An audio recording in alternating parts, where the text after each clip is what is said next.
I found my sister wearing my wedding dress and my grandmother's earrings, while my parents told me to share. So I took back everything, refused their control over my wedding, and made sure it belonged only to me. I step into my bedroom and freeze. My heart stutters to a full stop, then lurches into a frantic rhythm. Giselle stands before my full-length mirror, her slender figure draped in ivory satin that catches the afternoon light streaming through my bedroom window. My wedding after-party dress, the one I spent 3 months searching for, the one that made James's eyes light up when I showed him the designer's sketch. My grandmother's diamond earrings dangle from her ears, catching prismatic light with every slight movement of her head. The heirlooms meant for me, the ones Grandma Rose promised would be mine on my wedding day. Giselle tilts her head, admiring her reflection, completely oblivious to my presence. The ivory satin cascades over her shoulders like it was made for her because it was made for me. "What are you doing with my wedding dress?" My voice barely rises above a whisper, but it carries enough force to make Giselle turn. Instead of guilt, her expression brightened. "Helena." Perfect timing. She runs her hands down the fabric. "It looks better on me anyway." Mom agrees. The words hit me like a physical blow. Behind me, a floorboard creaks. I turn to find my parents hovering in the doorway, their expressions a mixture of discomfort and determination. They knew. Of course they knew. "Honey." Mom steps forward, her voice taking on that placating tone I know too well. "You'll have the main wedding gown. Can't you share just this once?" Dad nods, waving his hand dismissively.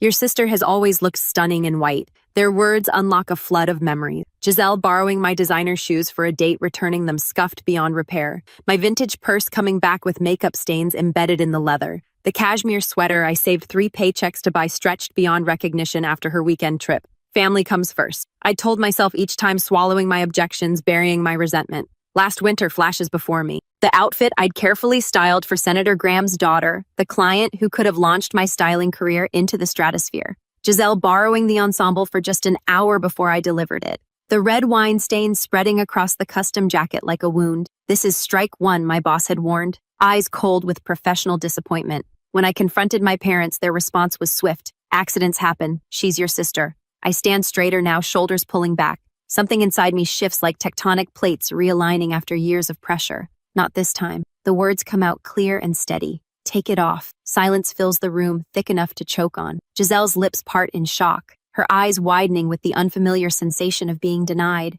"You can't be serious." She laughs, but it sounds hollow even to her ears. "Mom, tell her she's being ridiculous." Mom steps toward me, hands outstretched in supplication. "Helena, sweetie, there's no need for drama. Giselle just wants to feel special too. Take it off." I repeat, my voice dropping lower. "Now or I call off the wedding." The threat hangs in the air between us. Dad's face flushes crimson, but something in my expression stops whatever rebuke was forming on his lips. "Fine," Giselle spits the word. "I didn't want your stupid dress anyway." Her fingers fumble with the delicate zipper, her movements deliberately rough. I step forward and catch her wrist before she can damage the fabric. "The earrings too," I say quietly. With exaggerated care, she removes my grandmother's earrings, dropping them into my palm with enough force to make a statement. The diamonds burn cold against my skin. Later, after Giselle has flounced from my room in theatrical outrage, I hang the dress in my closet. My parents' cold glares follow me, promising consequences for this rebellion. I run my fingers over the smooth fabric, heart still pounding. For 27 years, I've stepped aside, made room, kept peace, the good daughter, the responsible one, the one who understands. Looking at the dress, my dress, I make a silent promise. Not anymore. They've taken enough. This wedding will be mine, and God help anyone who tries to steal another piece of. The following day, James drops his notebook on our coffee table and rubs his temples. "So that's it. We've decided on the honey lavender cake with buttercream frosting." I nod, leaning back into our sofa. After weeks of tastings and disagreements, we finally lock down the last major wedding decision. James reaches for my hand, his thumb tracing circles on my palm. 3 more weeks, Helena. Just 3 more weeks until you're Mrs. Helena Wells. The doorbell chimes before I can respond. I check my phone, no scheduled visits. James raises an eyebrow but rises to answer it. My parents' voices float from the entryway, my mother's rapid-fire questions about our new sofa slicing through the peaceful afternoon. They didn't call. They never call. They just appear like unwelcome spirits summoned by wedding planning. "We brought the family wedding planner," Mom announces, swooping into our living room. She clutches a leather-bound binder that I've never seen before. Dad follows his eyes, darting around our apartment, mentally calculating what we paid for everything. We've made some adjustments. Mom continues spreading the binder across our coffee table, covering our own notes. Just small tweaks to make everything perfect. James catches my eye as he settles beside me. His fingers find mine again, squeezing gently. Mom flips to a page labeled Bridal Party and points to a new notation I've never seen. We've added Giselle as co-bride with a matching white gown and coordinating jewelry. Note, the room tilts sideways. Co-bride James leans forward. There's no such thing as a co-bride. It's our wedding. Mom waves her hand dismissively. It's a new trend. Very European. It's not a trend, I say, my voice steadier than I feel. And it's not happening. And it's not happening. Dad clears his throat. Helena, be reasonable. Your sister has been looking forward to this. Looking forward to what? My wedding. The words scrape my throat. To sharing this special day. Mom corrects, her smile tightening at the corners. After they leave with promises to discuss this further, I sit at our laptop and check my email. Something feels wrong. I type wedding in the search bar and watch as dozens of exchanges between my mother and our venue appear, emails where I was not copied. James, I call, my voice barely audible. You need to see this. He reads over my shoulder, his breath catching. Special instructions to the venue coordinator about highlighting both sisters equally. Detailed arrangements for balanced photo opportunities. A request for 2 bridal suites. My phone buzzes with a notification. Giselle has tagged me in an Instagram post. My stomach clenches as I open it. There she stands in my after-party dress, now altered slightly with the caption, "Final fitting for my wedding look. Sister ceremony. Double the brides." The comments flood with confused congratulations. Didn't know you were engaged too. What's a sister ceremony? So cool, you're both getting married. My phone rings. Aunt Catherine from Virginia. Helena, honey, your mother just told me about this unusual sister ceremony. Is this something you really want? The room spins as I try to explain that none of this was my idea. More calls follow. Family, friends, distant relatives, all confused, all asking the same question. Why am I making my sister a co-bride? When I confront my mother by phone, her voice drips with practiced martyrdom. You've always been the strong one, Helena. Giselle needs this. She's been so depressed since that breakup last year. My father's voice cuts in on the extension. We're paying for half this wedding. We have a say in how it unfolds. More calls, more pressure. Uncle Robert suggesting I be the bigger person. Cousin Samantha wondering if I'm being selfish. Each conversation feels like water rising around my neck. Only Aunt Martha tells me the truth when she visits the next day, her voice low as she glances toward the door. They've been planning this since you announced your engagement. Your mother had Giselle's dress ordered the same week you ordered yours. I press my hands against our kitchen counter, feeling the cool granite anchor me. How do you know this? I overheard them at Christmas. Your mother said it would be easier to ask forgiveness than permission. Martha squeezes my arm. I should have told you sooner. That evening, I visit Grandma Rose at her assisted living facility. Unlike my parents' sprawling house, her small apartment feels like a sanctuary. This is your day, Helena, she says, her arthritic fingers covering mine. No one else's. Not your sister's, not your mother's. When I return home, James has spreadsheets open on our laptop. We can pay for it ourselves, he says. Without looking up, I've run the numbers 3 ways. We can make it work. Sarah, my maid of honor, arrives with a bottle of wine and her legal pad.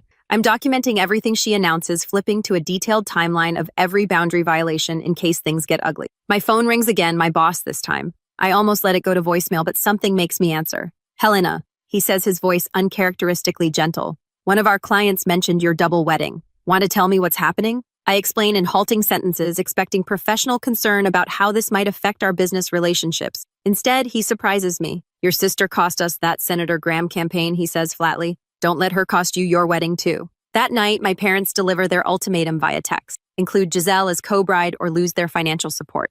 The message contains thinly veiled reminders about Grandma Rose's care and how family reputation affects my professional standing. I stand at our bedroom window, staring at the city lights below. James wraps his arms around me from behind. This isn't just about a dress anymore, I whisper. This is about my entire life. 2 days after finding the messages, my phone screen illuminates with another notification. Giselle's tearful face fills the local morning show segment. All I wanted was to share in my sister's special day. The host nods sympathetically, and she refused to let you wear the dress. She threatened to cancel the entire wedding. Giselle dabs at her eyes with a tissue. After everything our family has done for her, I slam my coffee mug down so hard liquid sloshes onto my kitchen counter. The morning show host doesn't mention how Giselle tried on my dress without permission, how she's borrowed and ruined my things for 27 years, or how this wedding is supposed to be about James and me, not her. Within hours, share with sister trends on local social media. My cousin Denise texts, "Is it really such a big deal? Family should come first." My phone rings. Aunt Carol, who hasn't called me in 3 years. "Helena, I raised you better than this. Your mother is heartbroken." I grip the phone tighter. Did Mom mention she tried to make Giselle a co-bride? Don't be dramatic. She just wants both her daughters to shine. The doorbell rings. A delivery man hands me a stack of letters from my parents' church congregation. The top envelope, already opened, contains a handwritten note. Honor thy father and mother. I drop the pile into the recycling bin. Monday morning at the studio, I arrange outfits for Valerie Torres, an influencer with 2 million followers. My concentration fractures with each phone vibration. 12 texts from mom, 7 from dad, 23 from Giselle. Is everything okay? Valerie asks, studying my face as I adjust her collar. You seem distracted. Everything's fine. I lie, pinning the hem of her dress. I saw that news segment with your sister. Valerie tilts her head. Wedding drama, right? My followers are talking about it. My hands freeze mid-pin. My private life. My professional space. The boundaries blurring like watercolors in rain. It's complicated. I manage. After Valerie leaves, Diana, my boss, calls me into her office. The morning segment plays silently on her computer screen. This needs to stay out of the studio, she says, gesturing toward the footage. Clients come to us for perfection, not family soap operas. Keep it together or take a leave of absence. I nod, throat tight. It won't be an issue. Tuesday evening, I drive to Grandmother Rose's cottage in Pasadena. The familiar scent of cinnamon and old books wraps around me as I step inside. Her walls display family photos spanning decades, including one of my mother and her sister. At a Grandmother Rose guides me to her worn floral sofa. The tears come without warning. They're making me the villain. Giselle went on television. The church congregation sent letters. My boss threatened my job. She holds my hand, her skin paper thin, but her grip surprisingly strong. Your mother did the same to her sister. I look up, startled. What? At Louise's wedding. Your mother wore white, insisted on standing next to the bride, in photos demanded matching flowers. When Louise objected, your grandpa sided with your mother. She sighs. They haven't spoken in 30 years. I didn't know. I need to. Some patterns need to be broken, dear. Someone has to be brave enough. She squeezes my fingers. And you've always been the strong one. Grandmother Rose stands slowly, her knees creaking. I have something that might help you. She leads me to her bedroom, where a cedar chest sits at the foot of her bed. The hinges protest as she lifts the lid. Inside, beneath a crocheted blanket, lies a stack of legal documents. What are these? I ask, taking the folder she hands me. Look at the house deed first. I scan the document, my eyes catching on my own name next to hers. I'm a co-owner of your house, she nods. Since your 25th birthday. The next document shows the family trust. My name appears prominently as executor of my grandmother's estate. Grandma, I don't understand. I've been watching this happen for years, she says simply. Your parents have always allowed Giselle to take what's yours. I wanted to make sure they couldn't take everything. The weight of what she's telling me settles on my shoulders. You've been protecting me all this time. Now you can protect yourself. The next morning, I meet Tasha, a wedding planner not connected to my mother's social circle. Her office walls display photos of unique celebrations, none featuring matching sister gowns. Tell me what you want, she says, emphasizing the word. For the first time since my engagement, someone asks what I want instead of telling me what I should accommodate. Security, I say immediately. People who will enforce the guest list and keep certain family members from disrupting things. Tasha doesn't blink. We can arrange that. That afternoon, James's college roommate, Marcus, now an IT security consultant, helps me change every password connected to our wedding. Vendor accounts, venue booking, photography portal.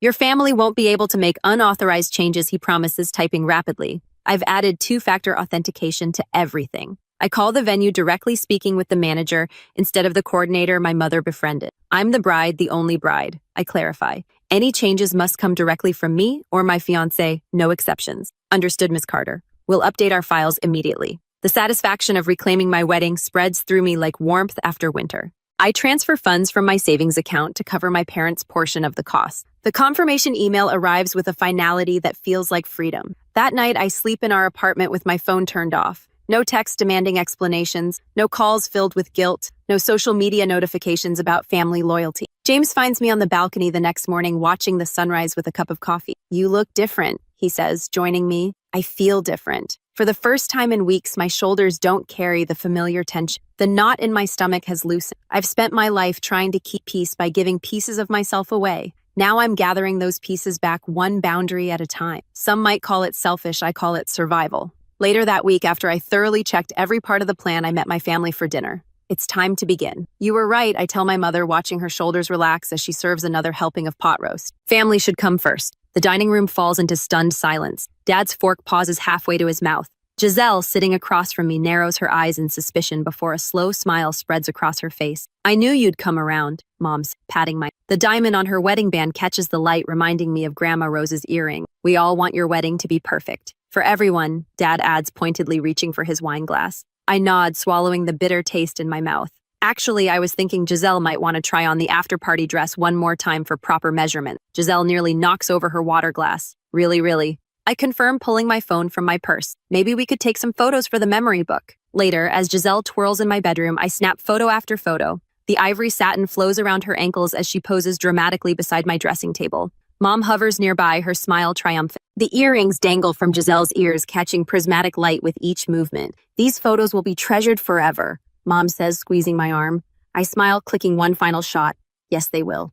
While they chatter about shoe options, I step into the hallway, thumb moving swiftly over my phone screen. The carefully crafted email sends with a quiet whoosh. My chest loosens for the first time in weeks. The next morning, my social media post goes live at precisely 8 a.m. when Dad starts his workday, and Mom checks her accounts over coffee. A bride deserves respect, reads the caption. Below it, a gallery unfolds. My designer shoes before Giselle borrowed them then, after scuffed beyond repair. My vintage purse, once pristine, now stained with makeup. My cashmere sweater stretched beyond recognition. And finally, Giselle wearing my wedding after-party dress and grandmother's earring. The comments flood in immediately. My professional colleagues rally with supportive messages and a hashtag that starts trending by noon bride, not bullied. My phone begins vibrating nonstop.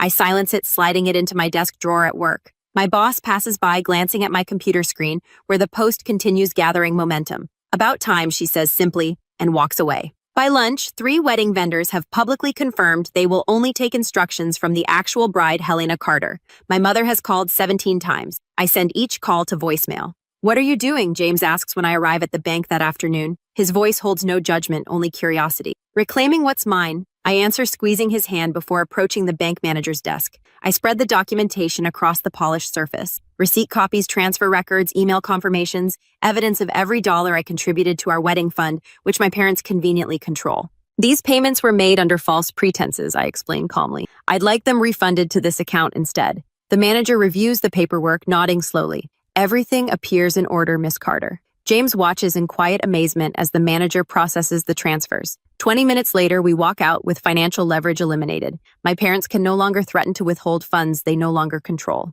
I record a brief message on my parents' answering machine. I've handled the payments. The wedding will proceed as James and I planned it. The dress disappearance is my final move. I know Giselle's schedule by heart. 27 years of accommodating her has its advantages. While she's at her hair appointment, I empty my closet of everything wedding-related. My phone buzzes with Giselle's name 30 minutes later. Where is it? Her voice trembles with rage. Mom and Dad are furious. I imagine they are. I fold the ivory dress carefully into an acid-free box at my grandmother's house, miles away from prying hands. You can't do this, Giselle shrieks. That dress looked better on me anyway. Some things aren't meant to be shared. I place Grandma Rose's earrings in their velvet case beside the dress, especially when they were never yours to begin with. I end the call amid her protests, powering off my phone completely. Grandmother watches from her armchair, a small smile playing at the corners of her mouth. They'll be livid, she says, not sounding troubled by the prospect. Let them be. I close the lid on the box, running my fingers over the smooth surface. They've had control of my narrative for 27 years. The wedding is mine. Grandmother nods, reaching for my hand. And so finally are you.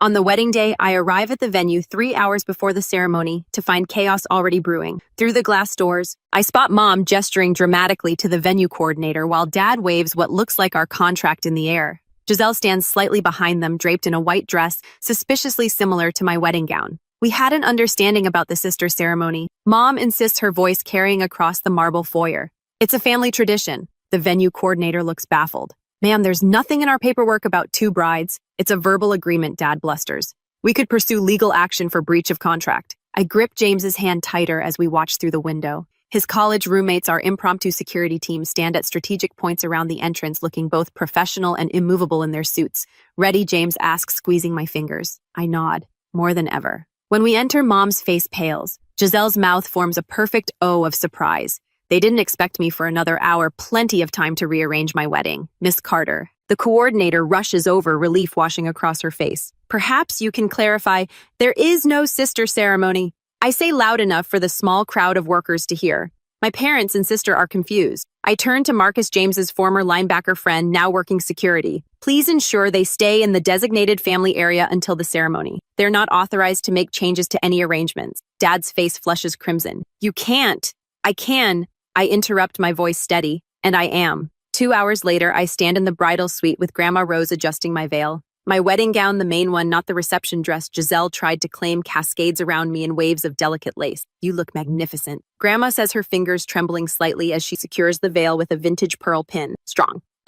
Sarah, my maid of honor, returns from scouting the ceremony space. Your parents got the message. They're sitting in the front row looking like they've swallowed lemons. She grins. And Giselle keeps trying to make her dress look more bridal by adding flowers from the centerpiece. I should feel nervous, but a strange calm has settled over me. Let's do this. The processional music swells as I take Grandma's arm. We plan this carefully, no father walking me down the aisle. Instead, the woman who showed me what real support means guides me toward my future. As we enter, I hear the celebrant's voice ring clear. Today, we gather to witness the union of Helena and James only. She places deliberate emphasis on the final word, making several guests shift uncomfortably. Mom's smile looks brittle. Dad stares straight ahead. Giselle fidgets with her costume jewelry, a poor imitation of Grandma's diamonds currently nestled in my bridal suite safe. I lock eyes with James and never look away. His smile becomes my anchor as I glide past the family that tried to steal even this moment. The reception begins with delicious tension as I emerge from the bridal suite in my ivory satin after-party dress, the one from the ambush. Grandma's diamond earrings catch the chandelier light with every movement of my head.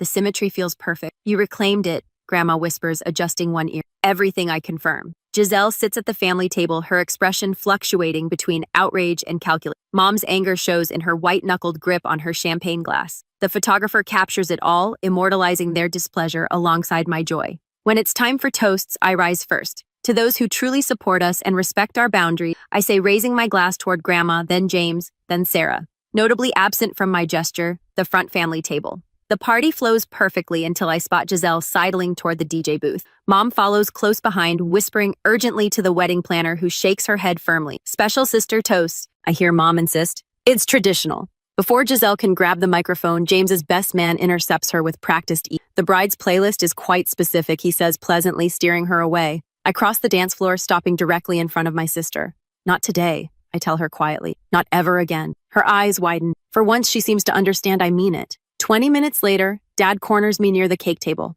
We need to talk. Now. I follow my parents into a small side room where Mom immediately dissolves into tears. You've humiliated us in front of everyone we know, Dad hisses. You'll regret this public display. Mom dabs her eyes dramatically. After all we've done for you, the sacrifices, the support, I study them both, really look at them perhaps for the first time. Mom's tears that appear and vanish with strategic precision. Dad's authority that crumbles when challenged. Thank you, I say finally. They look startled. For what, Mom asks cautiously. For showing me exactly who you are. I straighten my grandmother's earrings. Now I know exactly who I need to be. And Dad steps forward. If you walk out that door, you'll what I ask. Take my car, my inheritance, my wedding dress. You've been taking pieces of me my entire life. There's nothing left for you to claim. I open the door, pausing in the threshold. Enjoy the cake. I picked chocolate because it was the only flavor Giselle hates. The reception continues without them. James finds me on the dance floor, pulling me close as we sway to our song. Over his shoulder, I watch my grandmother chatting happily with his parents, her diamonds catching the light with every laugh. Some jewelry isn't just decoration. Sometimes it's armor. 6 months later, I stand in the bay window of our Connecticut living room, watching autumn leaves spiral across the lawn. 3 states and 800 miles now separate us from my family. The distance feels like oxygen. More coffee, James asks, padding across the hardwood floors in his weekend socks.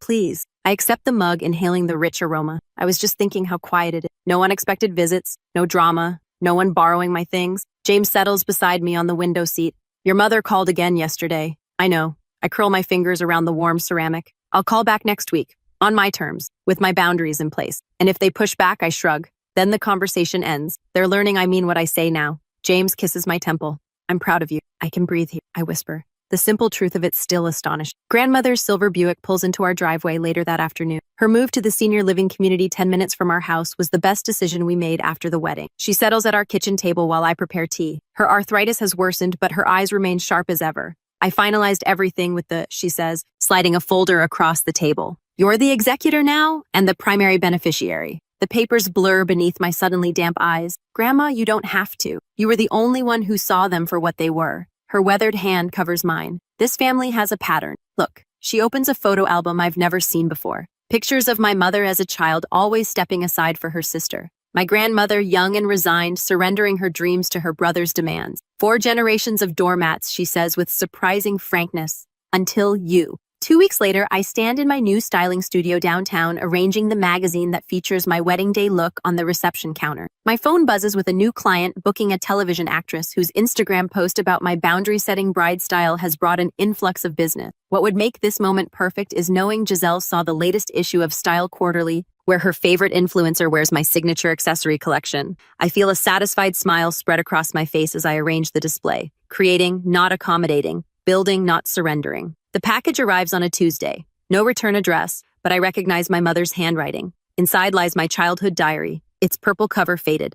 I flip through pages filled with my adolescent handwriting, documenting each borrowed item that never returned. A note falls from between the pages. Perhaps we should have listened. Not an apology, but acknowledgement. It's something. I place the diary on a bookshelf, visible but not central. A chapter closed, not forgotten. Weeks later, Thanksgiving arrives with the scent of rosemary and warmth. Our dining table extends to welcome grandmother and the friends who stood with us through everything. Sarah arranges flowers while James carves the turkey. My phone rings in the study, my parents' number. "Do you need to get that?" grandmother asks, knowing exactly who's calling. Tomorrow, I decide returning to the table. Today is for joy. Today is for joy. We raise glasses as James offers a toast to chosen family and hard-earned peace. I look around at these people who love without conditions, who support without manipulation, and feel the rightness of this moment. Some things are worth keeping, some things are worth sharing, and some things, like your self-respect, should never be given away. As we laugh and pass dishes, I wonder what stories others might share about drawing their own lines in the sand. What finally gave them the courage to say enough?